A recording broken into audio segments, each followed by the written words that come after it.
Bonjour à tous et bienvenue sur la chaîne Tatou Élise. Moi c'est Tatou. Et moi c'est Élise. Salut Hugues.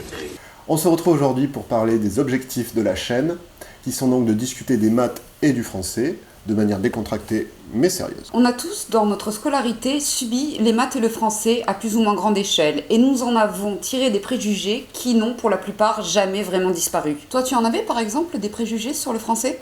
J'étais en classe scientifique, donc des préjugés on en avait pas mal, notamment sur la conjugaison et ses terminaisons. J'avais plus l'impression que ça tenait de la divination que d'une science exacte.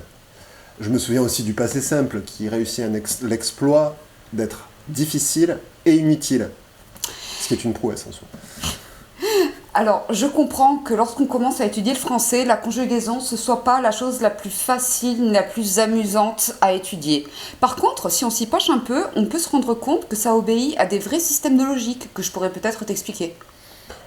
Si ça parle de logique, c'est plus mon créneau déjà. On parle de logique, mais où est la logique, par exemple, à étudier des textes qui sont plus vieux, à rechercher des figures de style, alors que finalement on s'identifie très peu à ce que disent le texte ? Parce qu'à l'époque, déjà, des auteurs très anciens abordaient des thèmes très actuels. La SF par exemple, tu la situes où à peu près ? Je dirais 18e siècle. Figure-toi que le premier livre de SF a été écrit par le vrai Cyrano de Bergerac au XVIIe siècle et qu'on y parlait déjà de voyage dans l'espace. J'en parle de moi, de mes préjugés, mais tu dois en avoir aussi des préjugés sur les maths. Les maths, c'est pas bien compliqué, hein. Les maths, c'est une matière qui est très difficile et que tout le monde déteste parce que ce n'est pas amusant. Ok, une majorité de gens détestent les maths, je suis d'accord. Mais t'es d'accord avec moi que tout le monde aime ce qui est joli. Et bien cette forme géométrique-là, c'est des maths. Et des maths qui sont accessibles au niveau terminal. C'est de toute beauté. Les maths, c'est la science de la réflexion.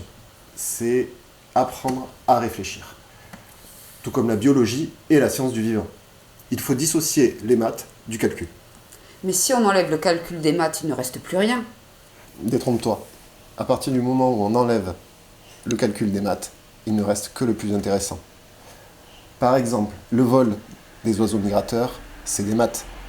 La capacité d'un nom de famille à perdurer dans le temps, c'est des maths. Plus trop d'actualité comme question, mais ça reste des maths.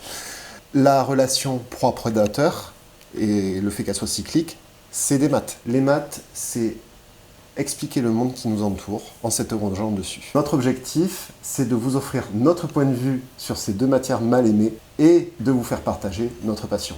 À chaque épisode, nous prendrons un thème et nous l'explorerons pour regarder qu'est-ce qui se cache vraiment en dessous.